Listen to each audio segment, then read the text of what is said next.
4, 3. Hello, everyone. Welcome to Visual Radio. Today, our guest is Chris Byers. Hello, Chris. How are you? Nice to meet you. Same here. New England Studio is your new project. Yes, it is. Yeah. And when did you come up with the idea? Oh, it's been about 6 years. And it was really to fulfill the need for the infrastructure for the state to really become a destination for filming. There was a glaring need for stage space, especially in a weather climate such as we have in Massachusetts. So there were a couple other projects kicking around, and I sort of gauged the other projects based on what their projection was, on how big their studios were going to be, and it didn't really make sense to me. So I got on the path that the state needed an economically sensible project, which are the stages that we're building right now. Fascinating. There's a Mass Film Office. That's correct. Do you work with them at all? Yeah, every chance I get. There's a lot of help going both ways. Lisa Strout is the head of the film office now. She was actually the head of the film office in New Mexico. Whoa. And New Mexico, they did such a bang-up job. And really, I've got to give Lisa most of the credit for how they wooed the major studios there, and how they set production and got infrastructure put together, and how she took care of making it film friendly, which is through the legislature. And she got certain laws passed, or addendums, I don't know which they would be, that were really made it a film friendly atmosphere in New Mexico. And what the hope is her being in Massachusetts, she can duplicate, I guess, the ease of filming here in Massachusetts, which she's already really attacked and done a great job with. I mean, she's a very brilliant lady. Now, did she replace Nick Paleologos? Is that his name? That's correct. I used to live in Woburn. He was like 3 streets away from me. Oh, yeah. I think Nick is in New Jersey now. So he's at the film office in New Jersey? I'm not sure if he's at the film office or if he's producing. My bad. No. It's just fascinating stuff, because we're here at Winchester Public Access TV, where there are a lot of filmmakers right here. Yeah. I was looking at the board outside. It's very impressive. Thank you. Todd Rotondi is a Winchester resident. He played Lenny Bruce, I think, in Howl. No, he played Jack Kerouac in Howl. Oh, great. That recent movie on Abby Hoffman, Howl? So Kerouac was a friend of something like that, and his brother, Andrew Rotondi, is always making films. I'm doing the TV show, he's doing a film right next to me. So there is a vibrant film community that is involved in public access. But fascinating to have a studio building here, especially with the film office. And there was a lot of turnaround. I think back there was actually a little war going on with 2 different film offices at one point. Yeah, I believe you're correct. Very fortunate for the film community, that all got straightened out. Yes. And they are, I can't give them enough accolades and praise. They've really turned the situation here into like a very positive experience. And when a film company comes here to film, the last impression is your next film coming here. Yes. So everybody that I have talked to in Los Angeles that has filmed here, love it, want to come back, great experience, great people, great places to shoot. They're very happy, which is exactly what we want to keep doing with these people. The film trucks that invaded Winchester about a month or 2 ago, I think a Tobey Maguire movie using a house somewhere here in Winchester. Okay. So the film trucks were all in our backyard here at we're located behind the high school here. And it was just a fascinating thing to see all the wardrobe and food and all the stuff for the film, right here behind Winkham. I thought it was just kind of nice, because we interview a lot of the people that make movies, and here they are making a movie. It was just kind of a nice coincidence. It's sort of impressive when we call it the circus. When the circus rolls in, You know, it's tough to fathom what it takes to make a movie. You think you turn the camera on, you got a couple lights, and then if you're actually where the actors and actresses are, you're looking out at 150 people. So it's sort of interesting seeing how the films get made. And today, there's so many, I don't want to call them amateurs, but there are young filmmakers that are just running around with digital cameras that we never had. I mean, when I was growing up, I had my dad's Bell & Howell 8mm, you know? And you were lucky to have that back then. Yes. Not many people had those. I still have the footage. Oh. The family's happy because I did my vampire movies in the house, and then everyone gets to see the house again, you know, where we grew up. That's great. Because of the vampire movies. And my sister thought, like, she was indignant, but she played the part of the victim who gets, you know, chomped by the vampire. And the family dog would have the cape and then turn into me, and I'd be the vampire. But the Bell & Howell stop motion, you know, it was fun. Oh, sure. You know, and it's interesting because you've captured memories that you can visually go back to. You can reference visually now. I'll just tell you a little story. I have a friend, Eric, who is piecing together a Beatles movie. So in a like fashion, when the Beatles toured in '66, they had, you know, Bell & Howell 8mm and whatever. Yeah. So he is finding concert tapes where people brought in reel-to-reels. There wasn't the problem of bootlegging, so people could just bring big reel-to-reels to the concert. You can't even envision that today.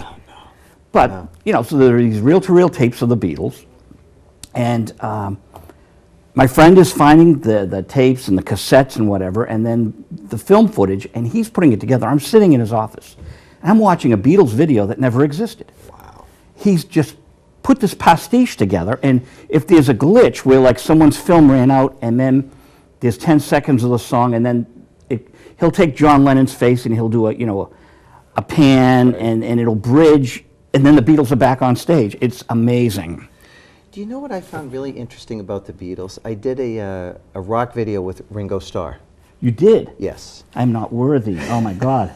Well, I got to tell you. We need to know it all. The most interesting thing, other than, you know, he was a Beatle, obviously, but Ringo started talking about the way that they went into stadiums and the sound systems were very inadequate.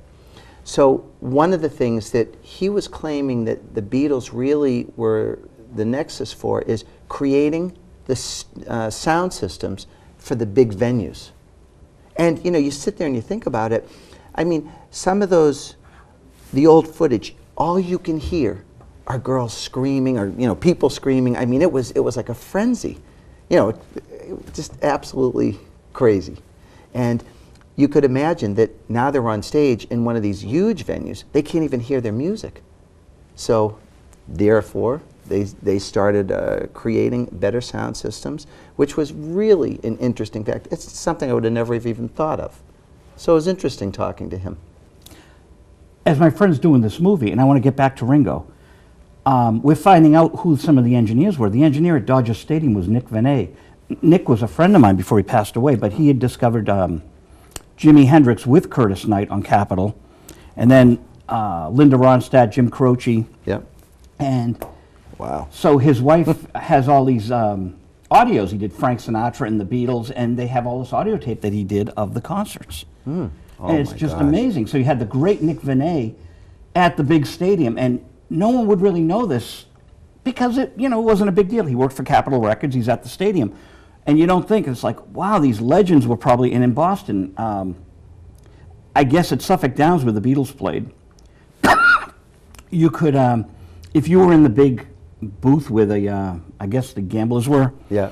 For the races, Sure. there was a mix just for that booth. So if you had a tape recorder, that. now I found this from my friend who's doing the movie, but there's these quirks about this whole Beatles tour that fascinating trivia. Sure. Absolutely. Now, where was Ringo and I know you've done videos with Aerosmith, Michael Jackson. Yeah. I've done a ton of them. What was your first music video? Actually, I think my first music video, the first one I remember was with Aerosmith. And you It was see on that, their comeback tour. You see Jeff Dearman, our director, has the Aerosmith shirt on. Yes, I He did. just worked their show. Oh, that's fantastic. They're legendary. And they're from Massachusetts. Absolutely. I used to see them at the Box in Boston. I saw them in the clubs. I saw them open for the Kinks Oh my gosh. and Mott yeah. the Hoople. So, you know, they were a local band. Yeah, yeah, they were. Absolutely. See, I just pressed my fingers and the trees start. It's Hurricane Sandy coming in the room. I'm going to do the weather now. You know, it looks like we could. It looks like we're weathermen. I have no hair to blow, though, so. You're far more relaxed than me, I see on the monitor, and why is that? I don't know. But I that's think okay. I need sleep. Aerosmith, one of your first videos, so do you Yes. remember what song? Angel Oh, love it. was the first one that I remember. And oh my gosh, the wonderful thing about doing this video, other than these guys were on a comeback at this point, I remember looking at Steven Tyler and he goes, yeah, you know, we're just doing a comeback and we've made a pact and we're all gonna, you know, stay on this path. And I heard this song and I go, well, I think you got a #1 right here. I said, this is a great song. I said, I went home last night and I was singing it the whole way home, the whole way while I was sleeping, and then the whole way back. And I said, you know, so I'm your average guy, and I love the song. And then we went from an exterior shot the first night into the studio for the next couple nights. And while we were setting up for lighting, they would sit and play songs for us while we were setting up. It was like it was a private concert for us. How much fun. I mean, this is the kind of stuff in the film industry that you can do, or you have the ability to see, that you're not going to see anywhere else. It's just great moments like that. Was Tim Collins the manager back then? You know, I don't remember. I don't remember. We know everything about Aerosmith. Marty here. Kellner was a big instrumental piece, and he's the guy who did all the videos for them. So we were working with Marty at that point. So what was your company back then? I was just a technician at that point. Oh, okay. I mean, I was, you know, a greenhorn. Just Happy to be there working 20 hours a day. and so the Aerosmith was the Angel period. When did you work with Ringo in context with that? That was in the, I would say somewhere around 1998. Was it one of his tours with, you know, Ian Hunter of Mott the Hoople and Sheila E.? He was doing a tour, and I you know, I got to be honest, I don't know which tour it was. It becomes a blur because he's had so many great, you know, people working with him, and it really, which is Absolutely. Mark Farner from Grand Funk Railroad. Yeah, and the other thing is, you know, when you're working with somebody like that, you really try not to be up in their face all the time, and you know, you really give them the space just to talk. Sure. You know, and that's really, I mean, I try to give them that kind of respect. You're one of the few people that's been in the presence of a Beatle. I know. That means, That's you know, so Charles strange. Rosenet could have you at the, literally, Charles Rosenet in Connecticut would have you at his Beatles conventions for that. Wow, that's You know, interesting. yeah, if people are involved with the Beatles, he does his Liverpool tours.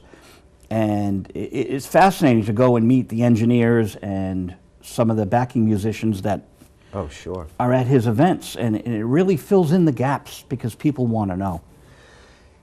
I mean, it came at a time where, I mean, you had people like him and Elvis Presley. I mean, I don't know if you could create that type of atmosphere anymore, because that certain innocence that was the 50s and 60s, Yep. it doesn't exist anymore. Nope.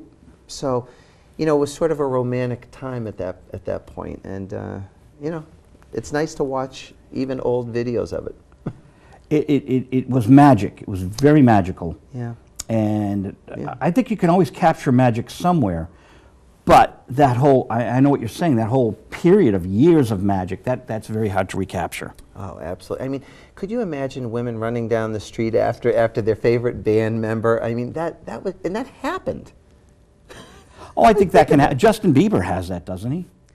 I would imagine, but I don't think it's that frenetic craziness that was going on back then. I mean, it's a certain level, but it's, you know, it's a different society now. But when you really look at it under a microscope, it was sort of artificial that it had to be generated. I think for the camera it was, but if you catch the raw footage of them going from the venue into the cars, I think people were. Oh, yeah. Yeah. Oh, yeah. It was, no, there was no doubt there was pandemonium, but I think at some point, like Frank Sinatra, when he needed his comeback, they put the girls at the airport. Sure. You know, with Brian Epstein, yeah, the whole Beatlemania thing, it was a perfect storm. Yeah. But it was genuine. I'm just saying that the genesis of it, they didn't know about marketing. They were actually creating it, weren't they, for rock and roll? Oh, I think you created a lot of stuff out of that, out of Elvis and the Beatles. I mean, you know, you couldn't have even, I don't think, at that point, you couldn't have thought of the stuff that was going on. Then all of a sudden, it was just happening. Yes. I mean, so, you know, kudos to the guys who captured all this stuff. And the music was so good. I mean, Elvis, the Beatles, the music is timeless. Absolutely. I mean, I could never say I would not listen to them. We're going to move on to things, but I'm going to still drill you on Ringo a little. Do you know the song title? I don't. Okay. It's okay. It was 1998-ish. Yeah. Yeah, I will email you on that. That's good stuff. It was interesting. Any other favorite videos before we move on? I did a couple of Tom Petty videos. Those were really interesting. And where did you do Ringo, and then where did you do Tom Petty? They were all in studios in Los Angeles, and you know there were a couple of locations, and they were just random locations. You'd go and you'd build like a skateboard thing, so the guys could do the skateboarding during the filming, and you know, really a lot of the stuff we did back then, you'd have a location shoot, then you go back in the studio and shoot for 20, 22, 24 hours. I think one of the oddest videos I got to do was a P as a Dora video. And during the Sinatra band time? No. Okay. Certainly wasn't. It was also around the 96, 98 point. And actually it was probably 94. But at this point, she did the most expensive video by far to date. And you know, I mean, she's an entertainer, but I don't think an entertainer warranting a $1.8 million video at the time. It was sort of interesting. Well, her husband had limitless funds, right? Yes, he did. Because she came to Boston and played the Opera House. Wow. And it had to be 87, 88. Okay. And there were plenty of tickets because they papered the houses. You know, they just bought the tickets and papered them. They just gave them away. Sure. And it was very important for them to fill the house for Pia. So I brought a friend and we went because my friends in the industry said, please, you know, give these tickets away. And it was Frank Sinatra's band. Wow. Like, so it's a few years before your video. That's what I was saying, you know. That was worth capturing. And it was, I got to give her credit. Her movies turned me off. Mm-hmm. Butterfly, I think, could never sit through it again. But she was really good. Was she? So for someone whose movie, I'm like, okay, we're going to go see Sinatra's band. Right. And Pia's singing. She actually did not embarrass herself. She was very good. She seized the moment. Yeah. She had Sinatra's band, and she hit it out of the park. I mean, you know, she wasn't Janis Joplin. She wasn't Genya Raven. But she did well.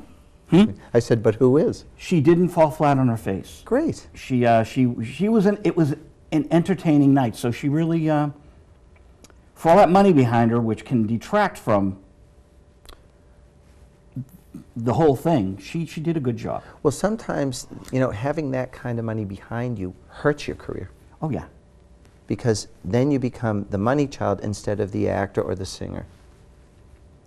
Won't hurt my career when I win the 10 million lottery, you know, then, you know. But, no, you know, some people can't handle money. I can assure you, when the lottery hits, I can handle it. But be that as it may, let's go back a little. I bet you my story about the Festival Express film and the hockey players using the film canisters for their goalposts must have turned you on. I didn't know you played hockey.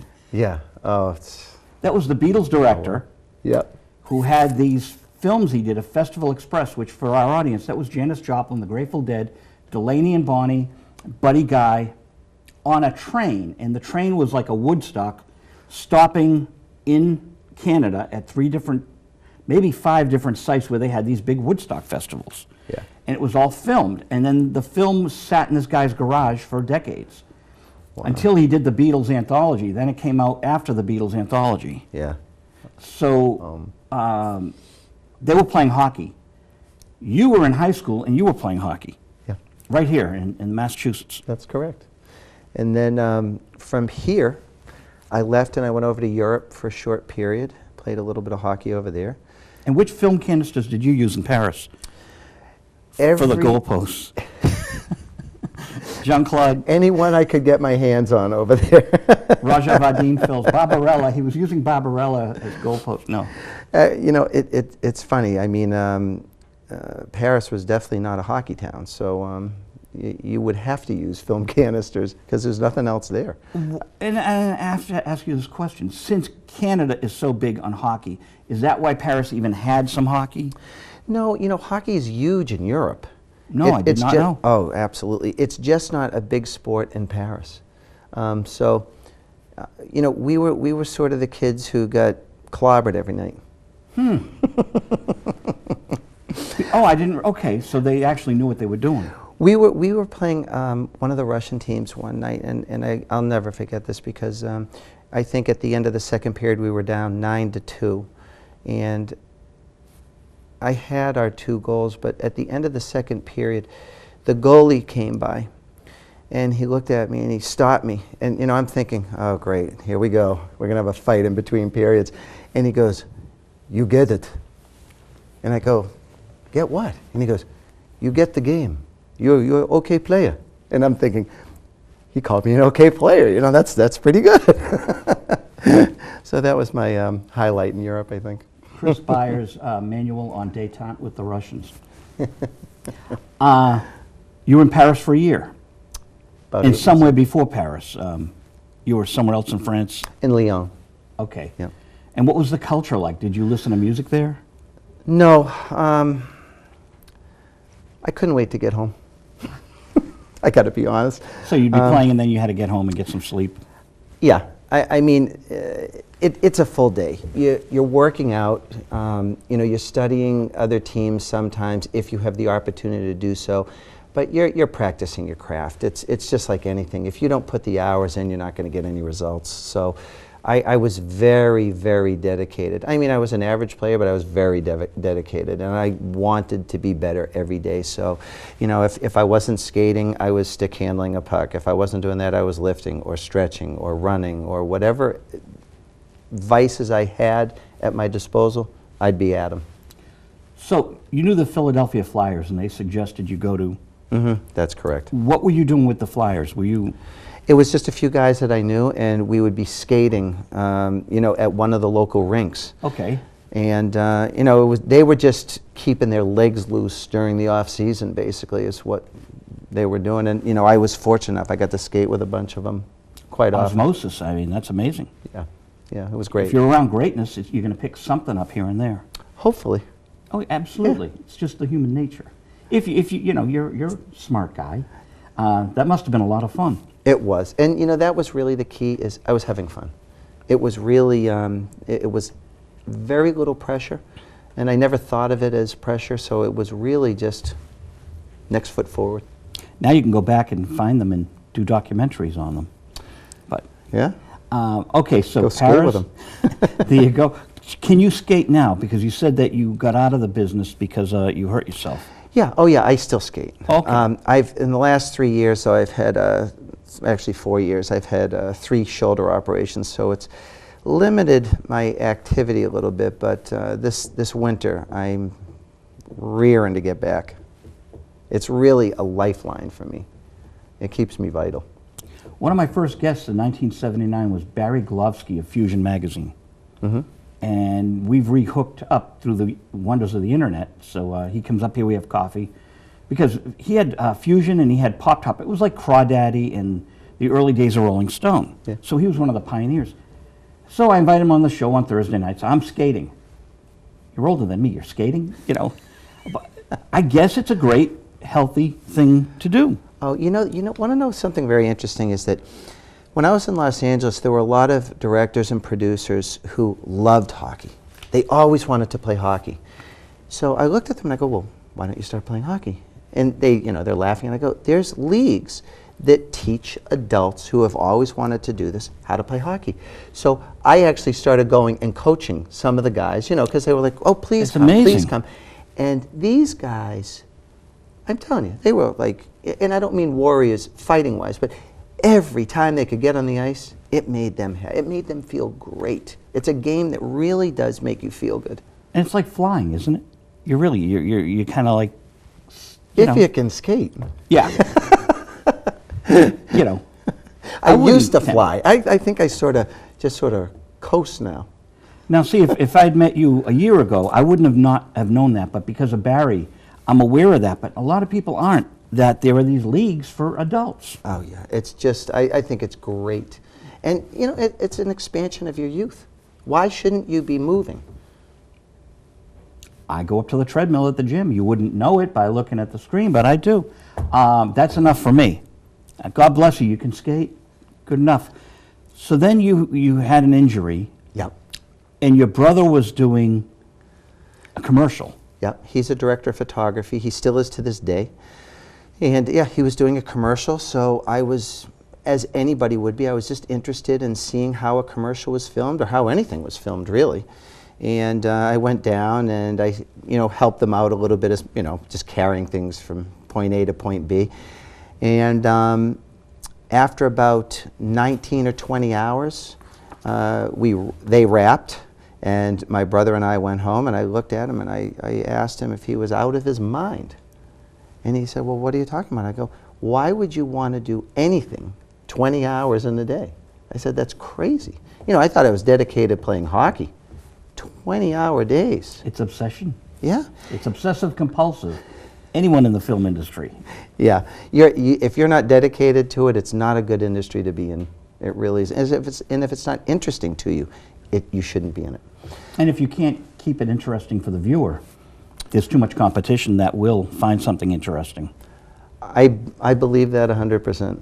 Yep. I mean, I think like anything, film has gone through generations of changes, through formulating stuff back to a creative, posture, back into a formatted posture. And now I think we're really learning that there has to be creative on the screen.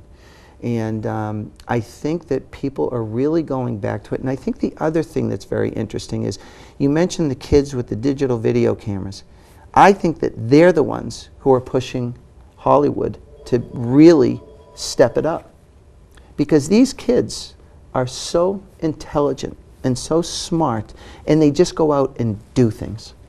I mean, hats off to them, to be honest with you. They are impressive. You may not always get it right. You may not always have the right answer, but they are out there. I mean, at 10 and 12 years old, they're doing skateboard and surf videos and whatever else. I mean, look at YouTube. It's inundated with kid films. That's impressive. I don't think I would have done that at their age. At 15, I was publishing a Xerox fanzine. We interviewed people. Ilona Massey was interviewed by one of my writers, and we thought, okay, this is really cool. We're getting press. It's kind of neat, Then I see the kids today, and one of our members was 15, and he goes down to Washington with Ed Markey, comes back with this great video, and I was telling you off camera, Yep. He can edit better than most professionals, and it's like, it's amazing what and I'm like, whoa, they've come light years from where we were. The only thing we have up on them, or I have up on them, is that in 1969, when I was 15, it was that magical time. Oh, yeah. So we didn't have the technology. We just had the Bell and Howell and the Xerox machine. The key is everybody in every decade, there's something amazing to capture. And, these kids, they're doing it. I think as a child, you were involved in a certain era, and you still talking about it. So it obviously made impression on your life. Here's something very important. With our little fanzine, my friend Jim Miller, he's now in California. Jim Miller interviewed Ilona Massey from The Wolfman. Abbott and Costello Meets Frankenstein, the DVD, references Jim Miller's article in my magazine, and it's referenced in 2 or 3 movie books. We only pressed up like 500 copies of the publication. Wow, that's interesting. But film fans, if one guy got a hold of it, pre-internet, okay, great interview. It's probably like she probably didn't do a lot of interviews, and we've got it. Yeah, and absolutely. So we were the original blog. Yeah, and I wonder how this is going to transition, because now everything is on film. Yeah. I mean, if somebody's robbing a store, somebody's got it on a camera somewhere. How many times have we videotaped in a day? In Boston, was it, 600? In New York, it's probably 5,000. Yes. The Dunkin' Donuts video and the gas station video, and there's cameras rolling. Yeah. And it's that's almost absolutely- unlimited. It goes onto hard drive or something. Yeah, that's a little frightening. Your images are everywhere. And a friend of mine, Rory O'Connor at MediaChannel.org in New York, Rory says it's little brother. So the cameras everywhere are little brother, and they help out big brother.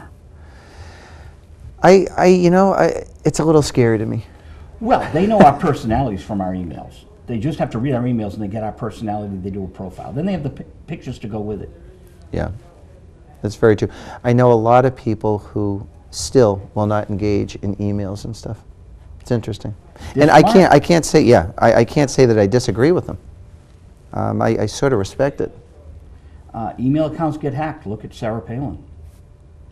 Her account got hacked, and that fellow had to pay the price for it. A lot of people were cheering him, but it was still wrong.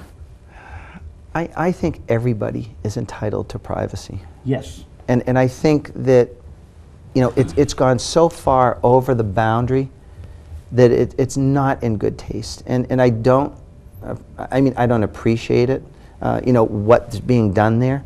And I don't really think it's good for people to be involved with it either. You need to have other things to think about instead of somebody else's life and how they live and what they're eating for breakfast. And it really it's voyeurism, and people need to get more involved in their lives. But people don't understand it's voyeurism because of the boundaries getting erased. Sarah Palin goes from being a vice presidential candidate to being a celebrity. There's no getting away from the fact that she is a celebrity. And celebrities do have rights to privacy. Lucille Ball wanted her privacy. Yes.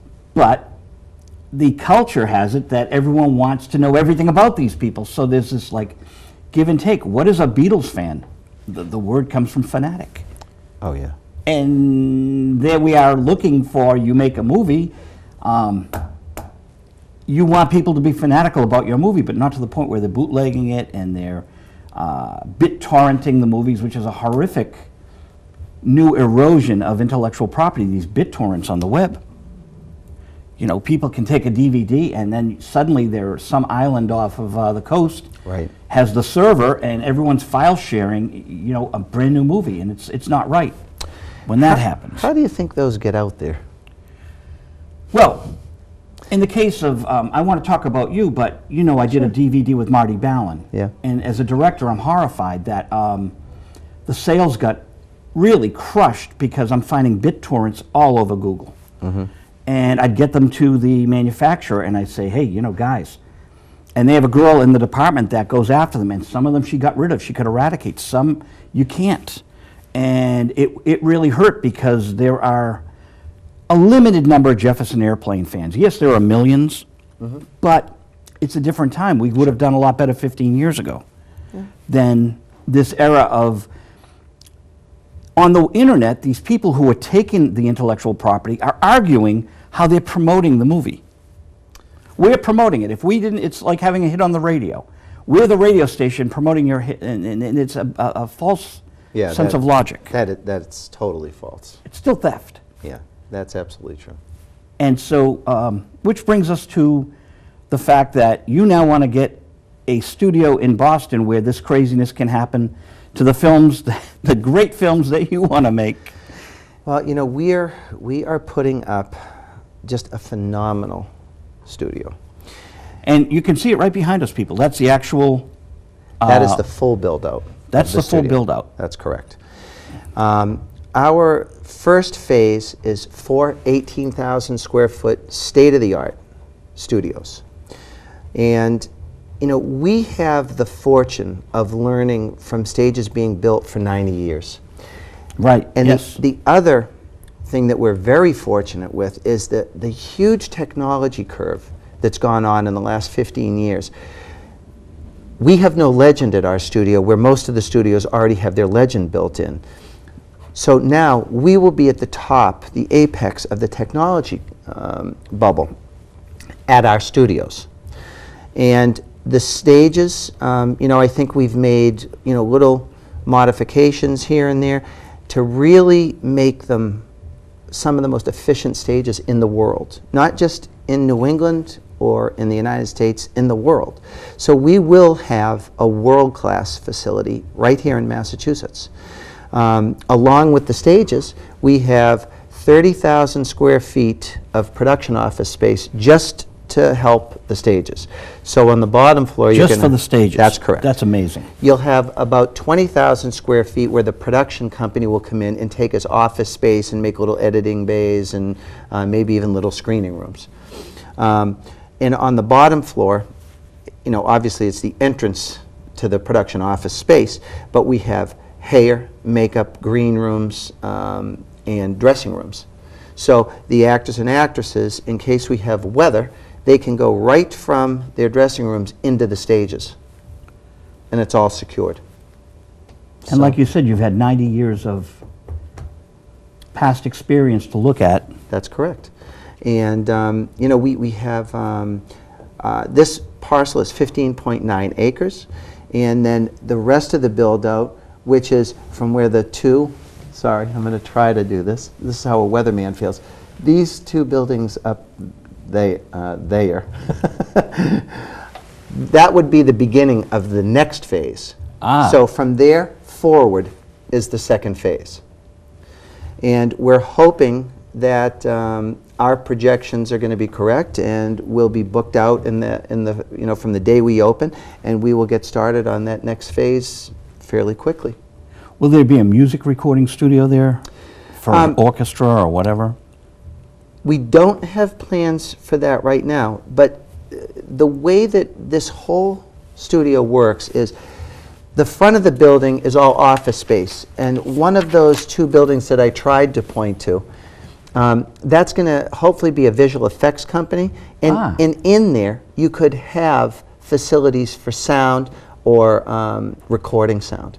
It depends if we have a company that wants to come up there, rent the space, and build out the facility. We would love to have them up there.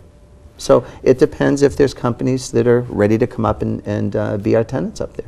How far is, it's at Fort Devens? That's correct. Now, is that no longer a fort? No, actually, what we're on is there's 4,400 acres that were decommissioned, and it became the Devens Enterprise. And we just purchased part of those 4,400 acres. There is still an active military base up there, Ah, okay. which adds a whole nother interesting potential for the film industry. Please. Exactly. I mean, what a nice synergy. Oh, yeah. And the Did you area- think of that when you... Oh, absolutely. Okay. My eye immediately goes to the area and how you can shoot and what you can shoot and what makes sense and how the access is. And Chris, how much to rent that plane for the day? for the military, nothing. It's the best part. Oh, I love it. Just got to get clearance. And you can use the footage and you can, wow. Yeah, and actually there is a liaison up at Devens who is just a wonderful guy and will help you with anything he can. So what else could you ask for? That's incredible. Yeah. Now, how far is Carlisle from Fort Devens? I'm not sure. Carlisle, Mass. is up there near Bedford. Yeah, Is it out at Route 2? You have to go Route 2? Yes. Okay. you're off 495, you go up Route 2, it's 9 miles up Route 2. That's off not of too 490. far. No. Okay, so Carlisle has the old Blue Jay studio, which Okay. is like this studio, and then they put a bunch of dirt on top of it and built a house, and it's like underground. Interesting. Phil Collins worked there, Amy Mann from Till Tuesday. Okay. Joe Perry Project, Aerosmith. He did his third solo album there. It's a wonderful facility. I think it's up for sale right now, or it was sold. But it is an incredible recording facility. It had the old SSL console from England. Solid State Logic. Beautiful, beautiful little place. But I'm just saying, because the synergy, you could record there at Blue Jay and then go right up to Yeah. New England Studios. Well, you know, the hope for the studios is that from the infrastructure getting put in, we're pretty confident that all of the businesses that are necessary to make and complete a film from start to finish, we will have within our complex or within Devens. at some point. You know, it's going to take a little while to get everybody up there and build everything out and get the momentum that we need. I think the momentum is going to be pretty good right out of the gate, though. People are pretty civil these days. Like, you know, I believe it was Tobey Maguire here in Winchester, another major star, female star. But you didn't have the fanaticism. So that's a lot of privacy out there. Absolutely. Will you have your own hotel on the property, or? We don't know yet. We're going to see how things play out. I mean, you know, the sky's the limit, but it's all based on production. Yeah. You know, so if everything goes according to how we feel it's going to, you know, build out, sky's the limit, I guess. Now, didn't Ben Affleck and Matt Damon have maybe they still do have a film company here in Massachusetts? Yeah, I think that, I think they both have film companies singularly here. And I I did not think know that that. they Okay. have a company together, and I don't know if that's here or out in Hollywood right now. But we're hoping that they're going to come up and have their production company at the studio. That's what Hey, we're you hoping. know, So if you guys are listening right now, we've got spots all set up for you. that's funny. Ben, Matt, they've done a phenomenal thing here. They've put Boston on the map, and more power to them. And this will be a nice place to foster all the great talent, because there are a lot of filmmakers in New England. You Yes, find there them- are. You know, there's a Just a Minute Film Fest right now that WinCam, one of the board members here, has at Just a Minute TV. People can Google it, and it's a 1-minute video. You do a 1-minute movie. Okay, sure. And there's like 154 entries. So you have 154 probably filmmakers right there. And it's staggering. You'd be surprised out in California how many people were from Boston in the film industry. I mean, just, you know, every day I would get surprised. And, you know, it makes me feel good, and it made me feel good while I was out there. And, you know, Boston has a lot to say about a lot of things, and it never really surprises me anymore. Boston has never had the real recognition it deserves for the music scene, which is always blossoming. I agree I with mean, Aerosmith, Boston, the Cars, Jay Giles Band. Yep. You can just go right, Tracy Chapman, you know, you can just start there. And it goes on and on and on. New Kids on the Block, you know, Maurice Starr, Michael Johnson. But you didn't get what LA and the San Francisco scene would get, that kind of cachet. I think that there are legal minds here in Boston and law firms that are right up there with New York and LA. So you have the legal talent, which all films need. You have these creative, what a college area. Oh, yeah. And you've got Emerson, which is a film school, and I went to Suffolk University. Believe it or not, I took film and journalism at Suffolk. Okay. Which isn't known for that. No. But there were film courses back in the day. Way back when, I won't say when. With something like this, I would think most of the colleges would think, well, we can offer film courses because New England Studios is up the street. Excuse me. You know, Well, part of our just a outlook, thought. you know, if things all go well, what we would love is a film school across the street from the studios. And then that would be incredible synergy, because then Devon's becomes a real campus at that point. I mean, could you imagine dropping 600, 800, 1,000 students in there? Well, you know who's perfect to just build it for you is Berkeley. You've got all these soundtrack people there at Berkeley. Right. I bet that would be a very nice possibility. There could be some magic there. Well, you know, the other thing a lot of people, they don't realize is that Fitchburg State has one of the best film programs around. I did not know that. Oh, yeah. I mean, they have people all over the place. I was very impressed with Fitchburg State. What I know about Fitchburg State is WXPL radio. Okay. Because the CDs I gave you earlier, we get them out to the college radio stations. Oh, great. So they have a nice little college station out there at Fitchburg State. Yep. It's a talented little campus. I mean, And that's not far from Fort Devens. no, it's like a 10-minute drive. Fantastic. So you have your resources right there. I wouldn't have thought that. Yeah, there's a lot of surprises. Massachusetts full of them. So let me ask you, 6 years ago you come up with the idea. Yeah. What was the genesis? What were you doing at the time, and what made you think to do this? Because it's a mammoth, enormous project. Yeah, well, I think part of the reason why I went and undertook this is because I didn't realize how big it was. So That works. no, actually, I was back here scouting for a feature that we were going to shoot here, and while I was here, to make a long story short, it just sort of came up between a few people, and this was after conversations on how the other studios might or might not work and why they would or would not work. Somebody actually just said to me, they go, well, then why don't you build them? And you know, over a period of 3 or 6 months, it just kept resonating in my head. It wouldn't go away. So I started digging my teeth in and you know, trying to figure out, because it's not every day that someone builds a studio. No. And you know, it took a while to get enough information and enough really blueprints in my head about how the facility needs to be, and that's where my team really came in and helped. I mean, they were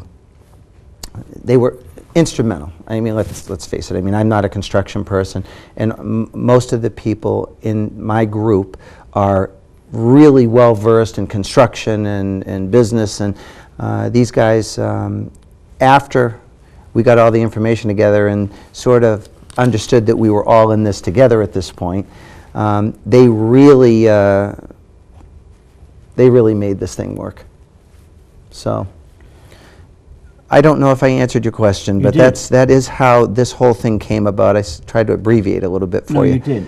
My one question, you don't have to answer it. Do you remember the name of the feature film you were working on at the time? Yeah, it's The Harbor. Oh, okay. Yeah. Nice. Yep. And I think it's going to be shot this spring. That's how long it takes to get a feature done sometimes 10 years. Now, back in the early days of film, Yeah. and what's interesting is at 8 o'clock tonight I do my show, and we have a public domain library. Yep. So there's some great films that have gone into public domain. Yep. So I have Bela Lugosi biographer Frank Delestrito from Texas phone in, and he talks about the movie that we air on 9 o'clock on Oh, great. Friday nights. But these films, some of these, you know, John Wayne we had a couple of weeks ago, we're getting some of these vintage movies that are, I can't believe they're in public domain, but they've fallen out of copyright. Right. Right. The big studio heads back in the day, they would fight over having Bela Lugosi, if they want Boris Karloff. They would sign them to long-term deals. Now, studios more or less are for the independent directors, right? You don't see yourself as like the next, you know, you're not going to be fighting to get so-and-so under contract for... No, I don't think that will be what we're about. Is anyone even about that? Does Universal still do that? Yes, they do. They Okay. they sign people to 3 and 5 picture deals, and you know, but it's sort of like anything. The sweetheart deals really aren't available. I mean, unless you're one of the chosen few. I mean, I'm sure that the guy who just directed and wrote the new Batman, he probably has an 8 or 10 picture deal where he's at. Christopher Nolan? Yeah, he's brilliant. I mean, you know, he does things that should be done every day, and his films just seem seamless and effortless. So, you know, if you're in that category, you definitely have that possibility to be a part of a studio. But I'd say 95% of the films and the film people are all in an independent manner now. You're not a part of a studio anymore. And in a way, that's maybe the way the market determined it. Well, you know, I think everything goes through its generations. I'm not sure which is a better way to do it. I know it was a more respectful way to do it the old way. And they, just like the old baseball players or old athletes, they'd have the people that they protected them, and they were in their groups instead of on, you know, the Inquirer and the Rag about, you know, having your dress too short, or, you know, your bubble gum in your kid's hair. I mean, you know, this is the stuff, honestly, I think we really need to get away from. It's cheap. Well, as we said, in the 60s, the music was magical. In the 40s, the films had a certain aura about them. Oh, yeah. But things have changed. You might not have had a Christopher Nolan in the 40s. He might have been too different Yeah, for maybe. the studios to accept. Absolutely. But, everybody, like everything else, it rolls with the generations. And for this generation, I just feel he's a really intelligent storyteller. And that's important. I mean, you can't get by without story still. And I don't know if you're ever going to be able to. A little off subject, did you see The Girl on HBO this past Saturday night? No. The Girl is a film about Tippi Hedren Oh, okay. and how Alfred Hitchcock crossed the boundaries. And and I watched it, and I'm just like, Okay. well, what I really love about this movie is that it's exploring Tippi Hedren. That's great. Yeah. It's exploring the birds, and it's exploring Marnie. But I really thought they did a disservice to Hitchcock, who's one of the greats. Oh, absolutely. They made it National Enquirer, and just the exploration of these great films and how they were being made. And they miscast Toby Jones as Hitchcock. He just didn't work. The girl who did Tippi Hedren was wonderful. Oh, interesting. Yeah, but Toby Jones had the voice. I met Hitchcock. Oh, 72. I took pictures of him for my little magazine. wow. So, to me, that was like, Oh, yeah. I wish I had I didn't have audio back then. Maybe I did. Well, no, I don't think we had little cassette recorders, but just to have been there and took his picture, Absolutely. But see, I mean, that movie that you're just talking about, it sounds like another angle.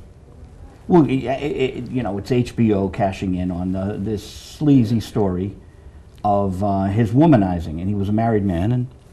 And I got to tell you, HBO is, to me, one of the best run companies. They just do great product after great product, and they're a very well-run company. I've got a lot of friends at HBO, And they should come here and make some film. they're going to, aren't you? Yeah. We're hoping. No, this is this is exciting time because, as I said, New England is just bursting with ideas. There's great, just new generations of people with ideas coming up, and these kids today are born into the whole thing where, with the Bell and Howell, I was one of the few on the Yeah, block that absolutely. could run around and do that. Now everyone, I have a friend Kimberly, and she's the public affairs person on WZLX. So on Sunday morning she does Common Ground, but she's really into YouTube. So she'll go out into the snow and take pictures of like trees and stuff. It's amazing, and there's like little YouTube clips she puts up, and like everyone's a filmmaker. Yeah. But they're creative. I mean, and it's like these 6-minute clips. They're very creative. I mean, they're creative on little cameras. I mean, to me, it's awesome. And I'm happy that they're doing it. And they're only doing it for the sheer love of doing it. She does her radio thing. That's She right. interviews Deepak Chopra. She's not interested in, Interesting, yeah. going out there and making this a full length, but she'll go out and be creative, and it's up on YouTube, and she gets a kick out of having it on YouTube, Sure, it's passion driven, which is great.